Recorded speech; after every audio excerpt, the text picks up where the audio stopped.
Guy Sensei, please, don't open up the 8th gate! If you open up the 8th gate, I will as well and die by your side! Lee, I'm sorry, I can't allow you to do that. I have to open up the 8th gate in order to be able to stop Madara, protect everyone on this battlefield, and protect those who are precious to me, like you, Lee. Guy Sensei, please! I'm sorry, Lee, but this is it. Midnight Dragon! Is how I thought this week's Naruto chapter was actually going to go. It sort of went that way, but not exactly. But anyway, sorry about that terrible voice acting. Let's get on to this Naruto manga 669 prediction. Alright, this week's chapter, of course, focused on the 8 gates, sort of. But mainly it focused on the backstory of Guy. Since we never actually got a formal backstory on Guy, the only thing we've sort of gotten to seeing him through Obito's a little bit, but not actually directly seeing, how Guy's past actually was. What ultimately made Guy who he is today. So of course the chapter starts off, we see, the whole scene, of course, going back to Guy, getting ready to open up the gates. He's talking with, of course, Minato, Kakashi, and Lee. Of course, Lee doesn't want this. He was upset. He was tearing up. But the one thing I guess I have to respect about Rock Lee is I thought originally when Guy was talking about open up the 8th gate that he was just going to be totally against this. He was going to, open up the gate as well, open up all 8. But, even though, of course, this is not something that he actually wanted to happen, you can even see Minato didn't want this to happen. Kakashi didn't want this to happen. You see that Rock Lee actually has an understanding. He even realizes how dire the situation is. And I guess that shows maturity. He realizes now people die in war, especially after losing Neji. So there's really nothing he can do about it. You can tell he probably respects what his sensei is getting ready to do. Because at this particular time, they really have no options left. They have to, try something. And Guy is pretty much the best shot they have right now while Naruto and Sasuke lay unconscious. And as far as they know, even when Naruto and Sasuke wake up, they won't really be able to do anything. In particular, they don't even know if they're going to wake up, But anyway, aside from that, we all know Naruto and Sasuke are going to get power-ups. But yeah, the characters, they wouldn't necessarily know that. Now, of course, looking at, after Guy, or actually Minato basically is partially responsible for the reason why we end up entering flashback. Because basically Minato hints to the fact that, starts talking about Guy's father and how, his father, wouldn't have really wanted him to use the, 8 gates, which actually is, totally opposite, seeing as how, what actually happened, what we end up finding out about Guy's father in the flashback. So anyway, we enter flashback, we see, basically Guy growing up and find out his father is, known as the Eternal Geni, which, I guess if there's anything to say about that. It kind of confuses me. Because whenever you see fodder shinobi in the village, which I know I'm going a little bit off track with the chapter with this, but whenever you see fodder shinobi walking around the village, what rank are they? Because a Jonin is considered to be elite. And to me, even with a Chunin, when I look at the Chunin exams, Shikamaru was the only one to pass the Chunin exams once. When they first showed the Chunin exams. The Chunin exam that we saw. So they never made it seem like it was easy to, to actually be able to pass the Chunin exams. You had to still be, fairly decent shinobi. And, I'm thinking, with all these fodder shinobi, are they getting is just some kind of side rank, the fodder nin rank or something? I don't know, because, there's so many of these ninja, and, I'm pretty sure, part 1 Naruto or part 1 freaking Shikamaru, any of, a lot of the part 1 versions could beat a lot of these fodder shinobi who can't do crap, who may just have a sword or kunai or whatever. So I don't know. That's a little confusing right there because I thought about it, as far as the whole Might Die thing, which is the name of, Guy's father. And it's kind of funny, think about his name, Might Die, if you get it, he might die. But, yeah, I know it's kind of corny. But anyway, yeah, they're making fun of him being the Eternal Geni, in front of Guy. And, of course, that upset Guy. But, I'm thinking, okay, I'm thinking probably a majority of shinobi. Shouldn't they be Genin? I wouldn't think a majority of shinobi would be Chunin, unless there's some special thing going on right there. But anyway, so of course we end up seeing, the whole chapter focus around them. And you can tell the relationship is similar to how Guy and Lee's are later on. The whole, run up to each other, hugging, protecting the springtime of youth, the same outfit with the tights and everything. So, now we know where Guy gets all that from. Of course, Guy had a hard time seeing, his people mess with his father, especially, making fun of him and wondering, why doesn't, why don't you do anything about it? Why do you just take this? Basically he's just looking forward, not letting others bother him, for, I guess, his shortcomings, what he's not able to do. Always looking at, you know, um, I guess your springtime of youth that you have your youth to look forward to, as long as you're living. That's basically in short where he was going with it. And after we got the whole springtime of youth speech from his father, and Guy getting an understanding, of what his father meant, of course, we flash forward, years later, we even get a whole scene with the seven swordsmen, which, by the way, I want to let people know, Raiga now is considered canon. Yes, Raiga from the Curry of Life filler arc, he is considered canon now.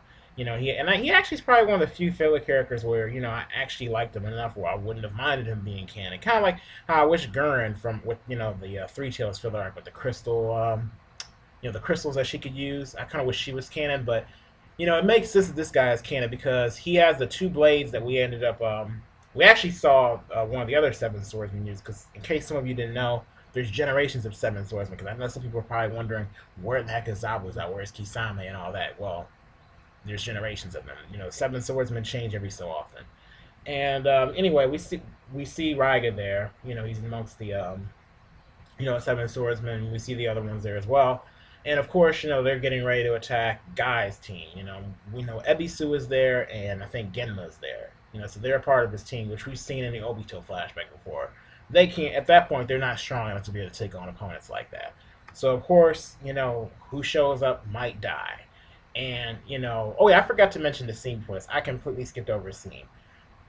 Basically, Might Die also ended up teaching Guy, of course, how could I forget this, because this is what the whole chapter's about, the 8-gate technique.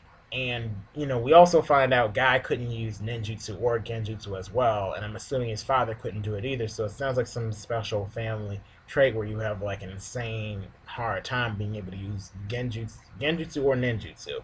So I don't think Lee is Guy's father, but it kind of makes you wonder, yo, are y'all at least part, the same family bloodline? Maybe, is he, like, Guy, could he be your nephew? Did you have a freaking brother or something? I don't know. But, anyway, after, or maybe a cousin, that would even make some sense, But anyway, of course, that makes sense as to why him and Lee were able to relate so much, because Guy had to train hard as well, because that was basically all he had to focus on. But anyway, his father said he had one good technique, and that was the 8-gate technique, which he ended up using. He ended up passing that on to Guy, and he told Guy to be able to pick your own reason as to why you basically use this technique, or why you would die for it.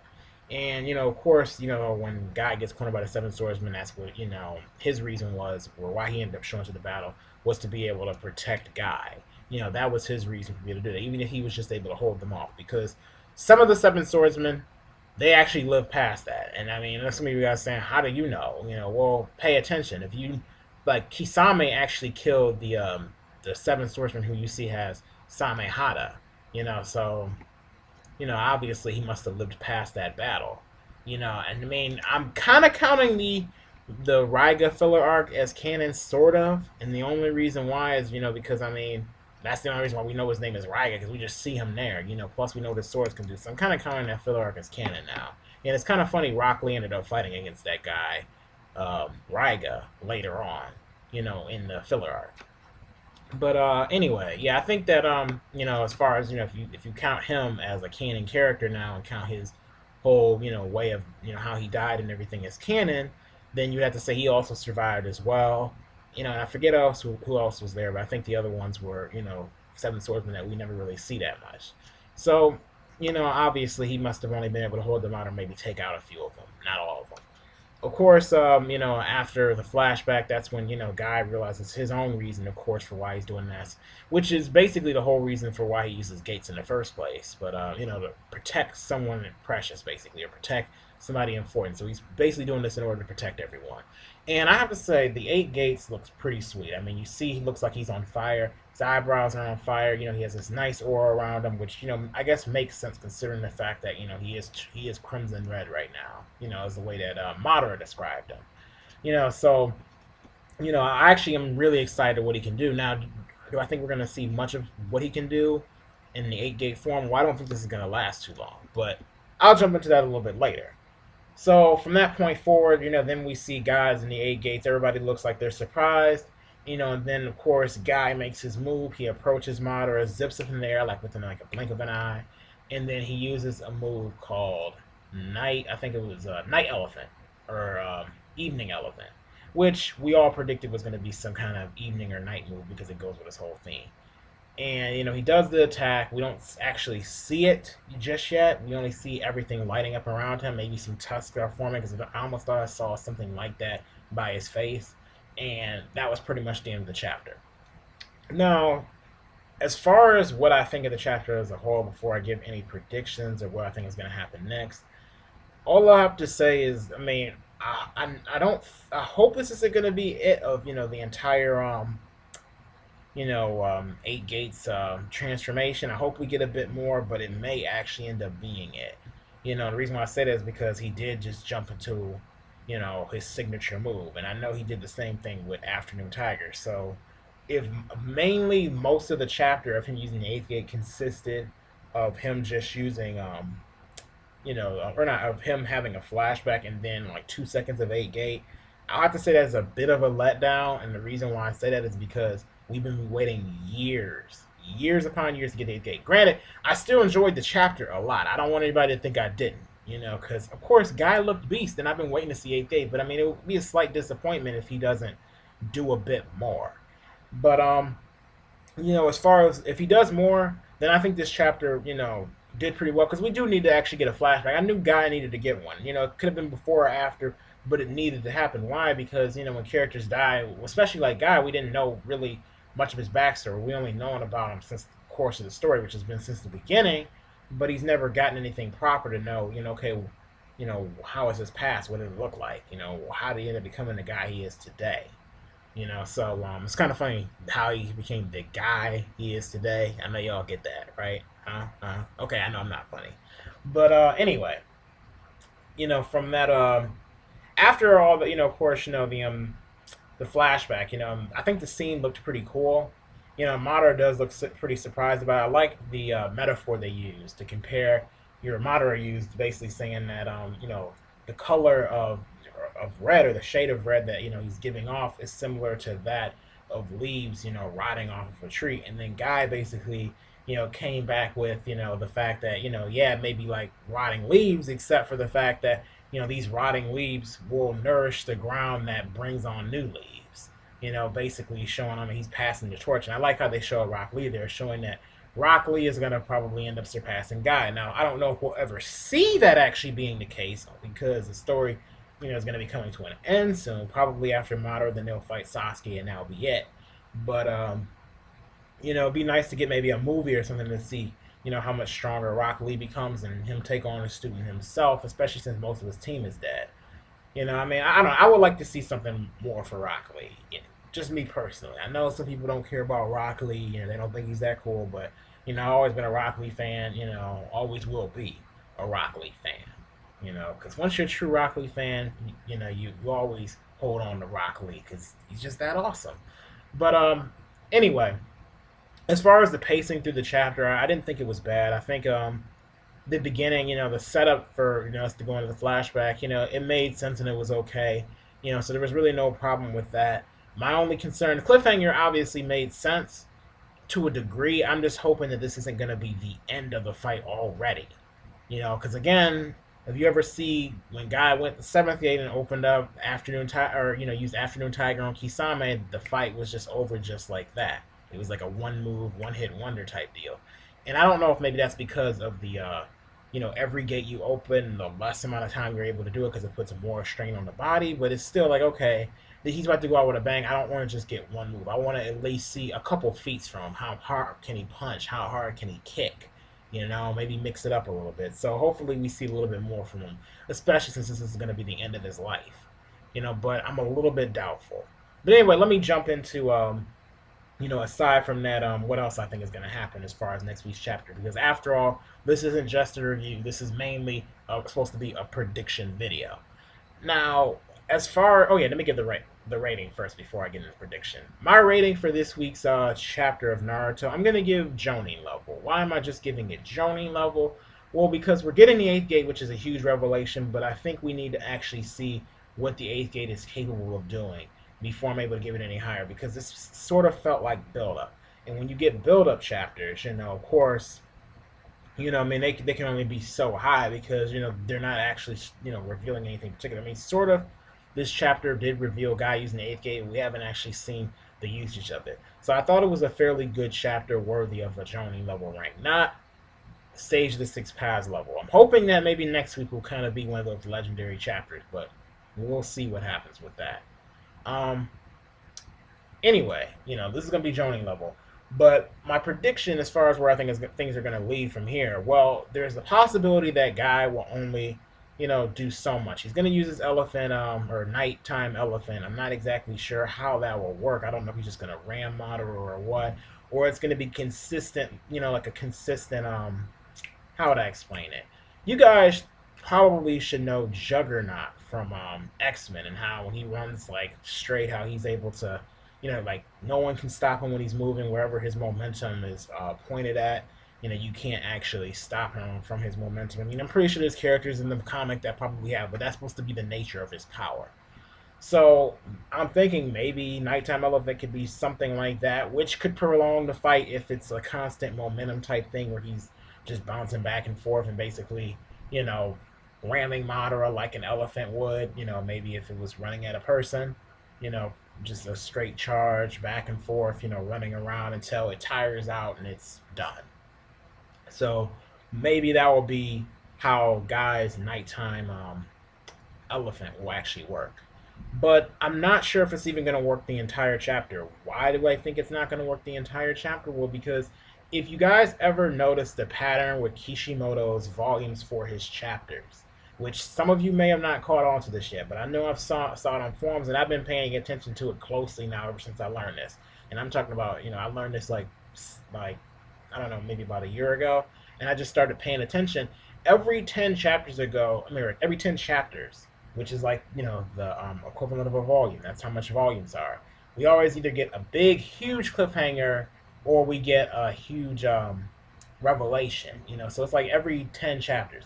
Naruto and Sasuke obviously are going to have to wake up sometime soon, and I don't picture a guy, you know, probably fighting for too long. I'm hoping that we at least get a fight for half the chapter, or at least 75% of it, because we've been waiting to see this for a long time. I don't think we're going to get it the entire chapter. I really don't, because again, I'm thinking about how Kisame's fight went with Guy, and then I'm looking at this. It was never long, and I don't expect this to really be long either, since Kishimoto kind of through the eighth gate, starting it off in this week's chapter. Now, I do think he'll land a few good blows on Madara. He has to. He has to take Madara off surprise, but there's only so long he'll be able to do it.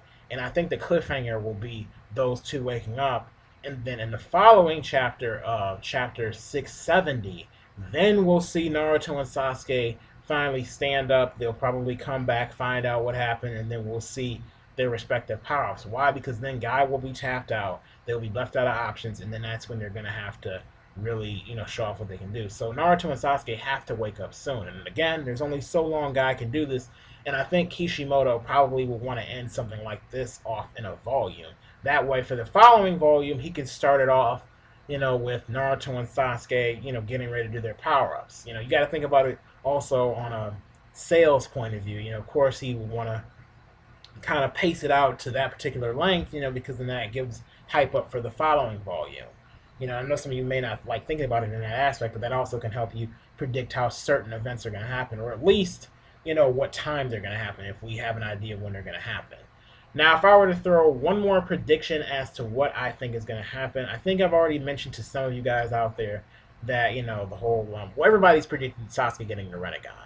But one other thing I haven't, and I think I already mentioned the whole thing of Sasuke getting Sage Mode. I think I have. I can't remember if I talked about this in my last prediction or my previous prediction of Sasuke achieving some sort of Sage Mode. Not necessarily a Snake Sage Mode or anything like that, but, him basically gaining the ability to sort of not enter curse seal because he, we know Sasuke lost his curse seal, but since he does have Jugo cells and enzymes in his body, being able to somehow tap into the Sage transformation and then having that mark on his nose, the star mark that he used to have when he went into his curse seal form.